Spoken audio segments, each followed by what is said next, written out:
Alto Parlante, tu podcast de política. Te decimos las cosas como son. Al micrófono Pablo Marín y Arturo Aramburu. Comenzamos.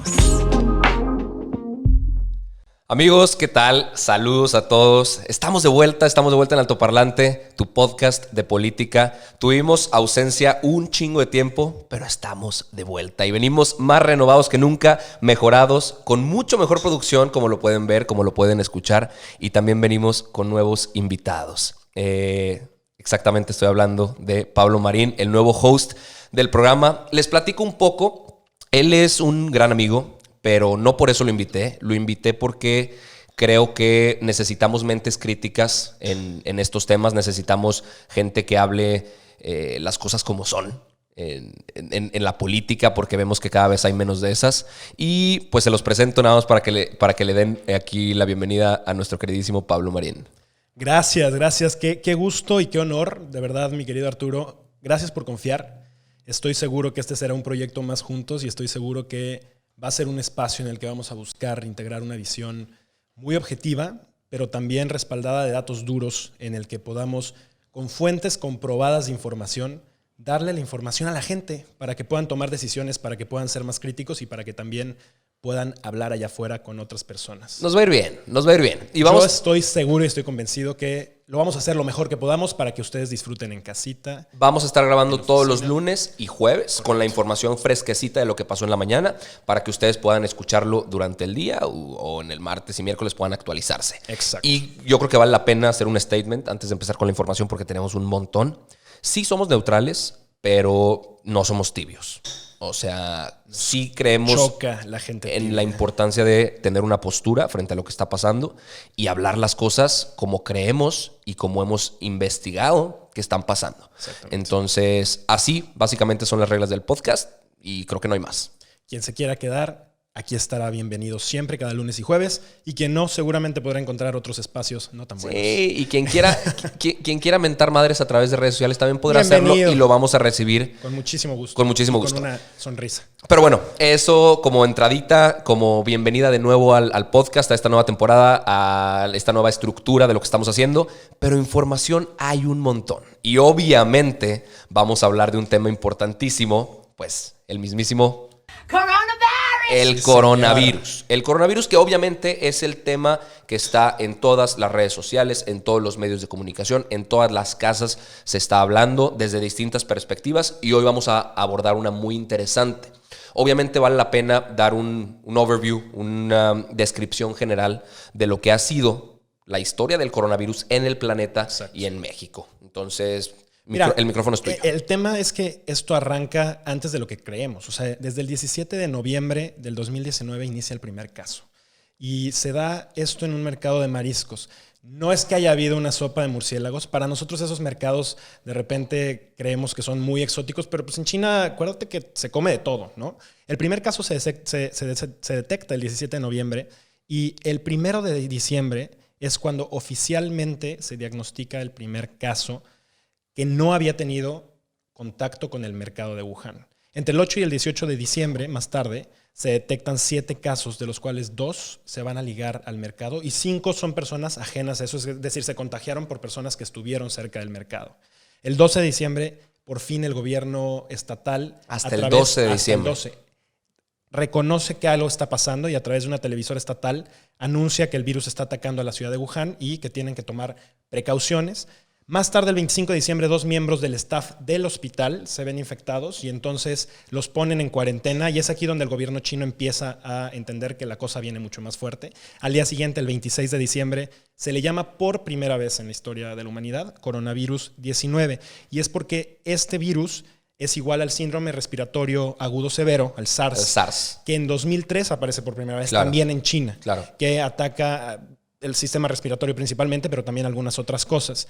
El 1 de enero, después de esto, el gobierno chino empieza una investigación porque dicen, esto puede ser que haya muchos otros casos que se les había diagnosticado originalmente como neumonía y que mal diagnosticados no se tomaron las precauciones adecuadas. Es que básicamente es la misma historia que se vivió con el ébola, con el VIH, SARS y ahora el coronavirus, ¿no? Son virus que provienen de los animales y llegan al ser humano de alguna u otra forma. Por alguna razón. Fíjate, el 11 de enero, y aquí creo que es un punto de inflexión muy fuerte, se ven los primeros 2 casos en Shenzhen. Shenzhen es, y ojo, esto es importante, es la puerta de China al mundo, porque es lo único que tiene conexión con Hong Kong. Y Hong Kong no solamente es uno de los puertos más importantes en China, sino en el mundo. Y pues a partir de ahí, al día siguiente se ve el 13 de enero en Tailandia, una mujer china de 61 años aparece con síntomas, ella de Wuhan. Más tarde, el 21 de enero, se detectan 291 casos en las ciudades de Wuhan, Shanghái, Pekín. En fin, esto empieza a explotar, llega a Taiwán, Estados Unidos, en Washington se detecta un caso. En Australia, a partir del 25 de enero salen 4 casos, el 31 de enero en Reino Unido, en Rusia, y en fin, esto empieza a destaparse para este punto la alarma mundial ya había sonado, ¿no? Por supuesto. Ya se sabía de esto, se sabía que algo extraño estaba pasando y se sabía que eventualmente iba a llegar a todos los países. Exactamente. ¿No? Más tarde en nuestro país termina llegando esto el 27 de febrero. El presidente de México empieza a haber una alarma. Se acordarán ustedes que un crucero que todos los países habían rechazado para llegar empieza y pide vararse en el puerto de Cozumel. Sí. El presidente de México dice, lo vamos a aceptar. Todos empezamos con la alerta máxima pensando que va a llegar el coronavirus. Resulta que no hay ninguna persona que esté comprobada con coronavirus ahí, pero al día siguiente, el 28 de febrero, detectamos el primer caso, ahora sí, de una mexicana de 35 años que había estado en Italia. Y pues coyunturalmente tenía que llegar en algún punto. Ella fue la primera. Claro. No tiene la culpa, no lo sabía. Porque acordémonos que es un virus que se incuba por hasta 15 días. Entonces es en este punto en donde pues, no sabes, no sientes síntomas. Claro. Hasta que y los síntomas los puedes confundir inclusive con algún otro tipo de enfermedad respiratoria, ¿cierto? Exactamente. El tema aquí es que cuando esos síntomas logran agravarse, dada tu edad, tus condiciones cardíacas, tus condiciones de azúcar en la sangre, ahí es cuando se puede poner grave el asunto, ¿no? Exactamente. Aquí el problema fue que México ha insistido, y también hemos visto a Hugo López-Gatell, el subsecretario de CIR, una cantidad de veces en sus ruedas de prensa, que México fue el primero en reaccionar ante el coronavirus, que tomaron medidas desde febrero, desde que se supo, etcétera, etcétera. Pero podemos ir descubriendo poco a poco que esas medidas, ¿no? Exactamente, que esas medidas pues es una verdad o una mentira a medias, ¿no? Ahorita, ¿cómo vamos con estos números? Fíjate, al día de hoy, que es lunes, tenemos 2.564 casos sospechosos, 993 de esos casos han sido confirmados, 20 muertos y 35 de los casos confirmados han estado recuperados. Ok, 35 recuperados. Así es. Aquí el gran tema, y es una pregunta que seguramente ustedes van a tener en casa, es, ¿esto es verdad? ¿Esto es mentira? ¿Cuántos casos realmente hay en México? ¿Qué tanta alarma deberíamos de encender? Yo encontré una información muy interesante.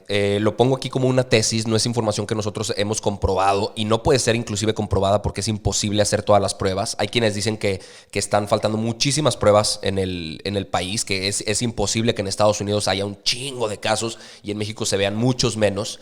La Universidad de Columbia, el Departamento de Epidemiología, hizo un estudio estadístico de cómo evolucionaron los casos en otros países y sacaron un ratio, una tasa de diferencia. Supuestamente, por cada caso infectado que ya hay oficialmente en el país, existen 10 más. Okay, que no se han identificado.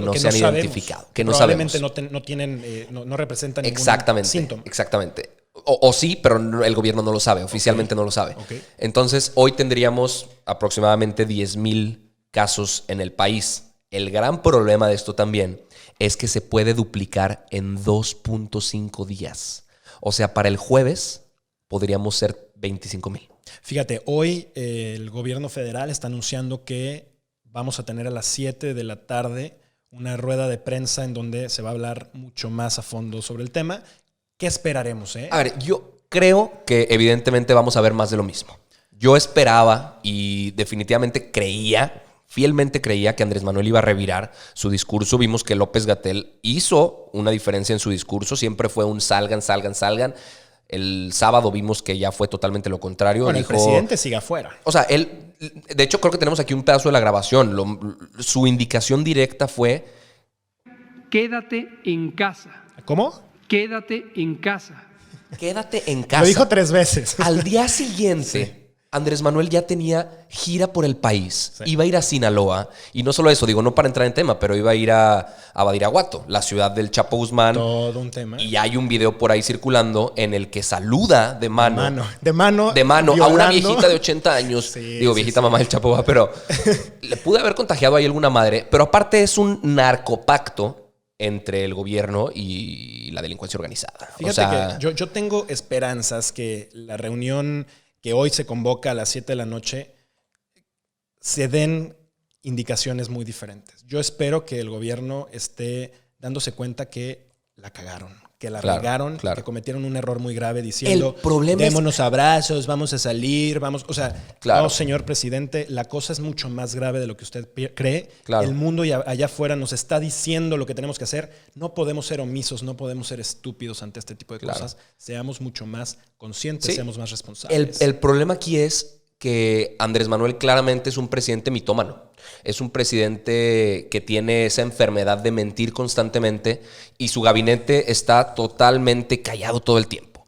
Al día de hoy, Minimizado. nuestro gobierno es una vergüenza no solo para México, es una vergüenza para todo el mundo. Las redes sociales y los reporteros de todo el planeta ya están viendo cómo en este país se manipulan cifras, se manipulan estadísticas y la gente se las cree. Ese es el gran problema de todo esto, que hay mucha gente que sí se lo cree. Sí se lo cree. En redes sociales hemos visto inclusive comentarios que decían, y aquí tengo un tuit que dice, la derecha oligárquica llevó el coronavirus a México gracias a sus viajes de placer y hoy culpan a los pobres que salen a buscar el pan de cada día. Que ese ha sido otro tema. Económicamente, ¿qué va a pasar? Económicamente, ¿qué tendría que hacer el gobierno?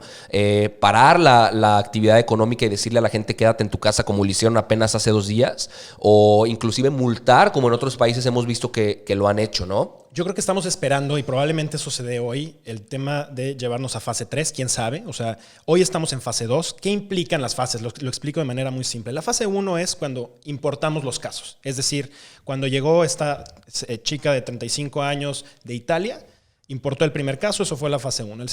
La segunda fase es cuando empezamos a infectarnos con personas que no estuvieron en el extranjero y que adquirieron ya el virus aquí mismo. Y la tercera fase es cuando esto ya se cataloga como una epidemia, ya tenemos miles de casos en el resto del país. Muy probablemente el día de hoy vamos a cruzar la barrera de los 993, van a salir a más de 1,000 casos. Y quizá también esa es una de las razones por la que hoy están convocando esta reunión. Claro. Ojalá que el mensaje sea mucho más enérgico a cuidarse, a tomar medidas, a realmente estar estableciendo distancia, que el presidente ponga el ejemplo, carajo. Y entender que el tiempo aquí es crucial. O sea, en economía y en medicina, actuar a tiempo es sumamente fundamental y es algo que nos ha faltado lastimosamente. Y eso cuesta vidas y cuesta empleos y cuesta desarrollo económico, etcétera. Ahorita vamos a hablar un poquito más de eso, pero yo tengo un par de preguntas que siguen sin ser resueltas. Vimos que López-Gatell le colgó una llamada a Denis Merker en su programa de radio. Vimos que él dijo que iba a ir a la rueda de prensa a resolver las dudas sobre esta neumonía atípica que se ha registrado en algunos casos en algunos estados del país y no fue. Dijo que iba a resolver, pero no lo hizo. ¿Cuántos respiradores han comprado? ¿Quién sabe? En ¿Cuántos teoría, insumos médicos han hubo comprado? un leak. Ahí dijeron que el gobierno mexicano había comprado 5,000 respiradores a los chinos. No dijeron cuándo llegaban, no dijeron más allá, no dijeron tampoco dónde los van a tener, porque no es solamente el respirador, tienes que tener además camas, Claro. tienes que tener muchísimas otras cosas. Claro. El país tiene un déficit de camas, tiene un déficit de respiradores. Todas estas preguntas... ¿Cuántos hospitales se han acondicionado? ¿Cuántas pruebas de diagnóstico tienen? ¿Qué han hecho para prepararse ante un colapso del sistema de salud? Que ese es un tema y lo ponemos aquí sobre la mesa para que la gente lo pueda entender. Protegernos en casa no es para que no te infectes. Exacto. Eventualmente te podrías contagiar. Hay suposiciones de que el 70% del país puede infectarse. Quedarte en tu casa es para que no nos contagiemos todos al mismo tiempo. Y entonces colapsen los sistemas hospitalarios que de por sí son insuficientes deficientes en nuestro país. Ahí te va. El sistema de salud mexicano, en toda su red de hospitales públicos, y nos vamos rápido nada más con unos datos para que dimensionemos, calcula que va a haber 250,000 personas infectadas en las próximas 12 semanas. De estas, 24,564 van a necesitar ser hospitalizadas y de estas, 10,528 van a necesitar terapia intensiva. La red de hospitales públicos no tiene suficientes camas para estos. Solo tenemos 3,000 camas de cuidado intensivo en el país. Entre los hospitales del IMSS, del ISSSTE, de Pemex, de Secretaría de Marina, de Secretaría de la Defensa Nacional, solo contamos con 5,000 respiradores. No entendemos que no hay suficiente herramienta médica, instrumental médico, para ayudarle a las personas en camas. A que sobrevivan. Entonces estamos mal protegidos, tenemos infraestructura limitada, tenemos pocos profesionales de la salud que yo creo que se merecen un aplauso fuertísimo de todo el país. Sí, todos los médicos, todos los camilleros, radiólogos, administrativos, químicos, personal de limpieza de hospitales. Sinceramente, reconocidamente, Definitivo. un aplauso porque no han descansado, han trabajado constantemente, inclusive se han infectado y han ido mal protegidos también ellos con cubrebocas deficientes. Con lo que tienen. Sin fusil a la guerra.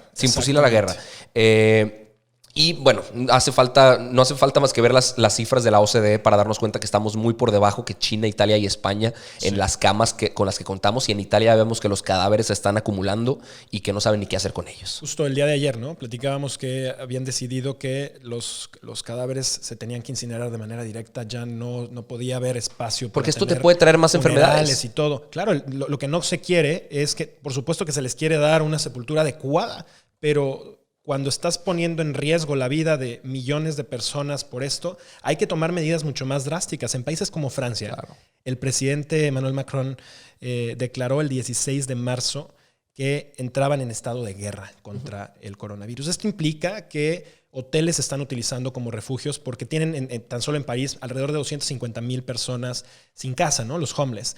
Y ellos representaban un riesgo sanitario súper fuerte. Entonces, claro, están cambiando las cosas. Muy probablemente la fase 3 implica tomar medidas mucho más drásticas, implica que el ejército esté afuera, implica quizá restricciones, implica que los ciudadanos no puedan salir. A mí me preocupa en un país como México, en donde pues el Estado de Derecho es insuficiente. No existe. Por más que pongas limitaciones de este tipo, la gente está afuera y hace lo que quiere y no hace caso. Necesitamos ser mucho más conscientes. Claro, si entendemos los factores de riesgo, podemos tomar medidas para evitar que ocurra, sí, ¿no? Lo que no queremos que pase. Hay que tomar en cuenta que en México casi el 11% de las personas son diabéticas y las defunciones son altamente correlacionadas a la diabetes, las muertes por coronavirus. Entonces, pues digo, para terminar este tema del coronavirus, me gustaría nada más tocar el tema de las fake news. No hay vacuna. No existe vacuna por más que lo hayas visto en redes sociales. Se están desarrollando vacunas y tratamientos, pero ninguna está lista. Y tampoco le hagan caso a mensajes como el del padre Solalinde que dijo que con un tecito de flor de calabaza o no sé de qué chingados. Dijo que un té de diente de león, de diente de león hervido te podía quitar el coronavirus. Ese tipo de cuentas deberían censurarse, sinceramente, porque no aportan absolutamente nada. Y ponen en riesgo a la gente. Exacto. Yo creo que hoy México se encuentra a la deriva. O sea, hoy estamos ante un gobierno omisor, irresponsable, que crea notas donde no las hay, con un avión presidencial, por ejemplo, donde minimiza las cosas evidentes, como una pandemia que hoy ataca al mundo y que es perfectamente comprobable, pero que también eventualmente va a atacar la economía de todos nosotros. Hoy los ciudadanos dependemos de otros ciudadanos. Claro. Y eso es lo único que va a mantener a flote este país, la responsabilidad de ti que nos estás escuchando en tu casa y de la gente que está a tu alrededor, cuidarnos unos a otros. Claro. Y bueno, qué bueno que tocas el tema porque vale la pena platicar en estos últimos minutos de programa el tema económico que nos da mucho miedo. O sea, nos da muchísima incertidumbre porque la crisis después de la crisis. Exacto. Cualquiera está en peligro de perder su empleo, algunos más que otros definitivamente, especialmente los que son fuerza laboral en informalidad, que son el 56% del país. Es un montón de gente. Empecemos con datos. JP Morgan acaba de decretar, de especular, no lo decretan, sino calculan, que habrá una caída de la economía del 7%. ¿Qué significa Si eso? queremos dimensionar cuánto es el 7%, seguramente a ustedes no les tocó, pero habrán escuchado que se habla de la crisis del 94 como la mayor crisis que hemos tenido en la historia del país. Pues esta es casi del doble. La del 7%.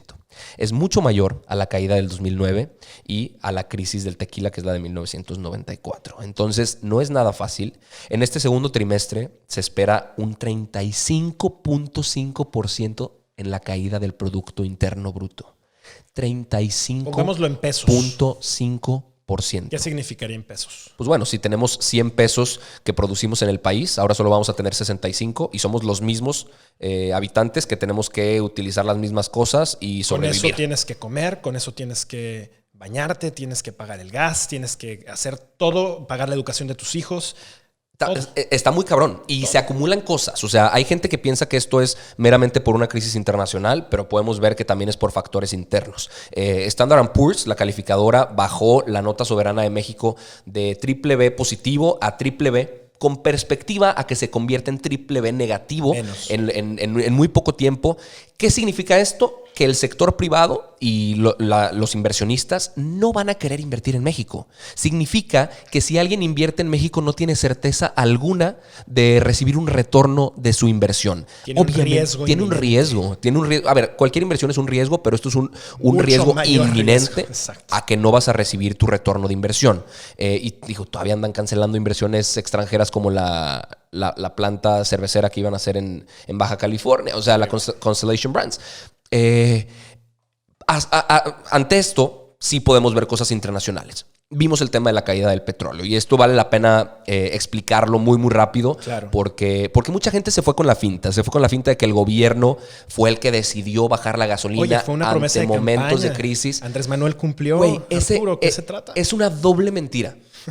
En primer lugar, el precio de la gasolina no depende de si el gobierno quiere o no bajarlo. No depende del presidente. No, a partir de la reforma energética del 2014, del periodo neoliberal que tantos critican, la gasolina fluctúa conforme fluctúa el precio del petróleo en mundial. El mercado. Exactamente. Se conforma y la fórmula está bien sencilla. El precio de la gasolina es el precio del petróleo, el precio del mercado, más el precio logístico, más los impuestos, que es el impuesto especial para productos especiales, que es el IEPS, y es un impuesto que el gobierno ahorita no va a bajar ni de pedo.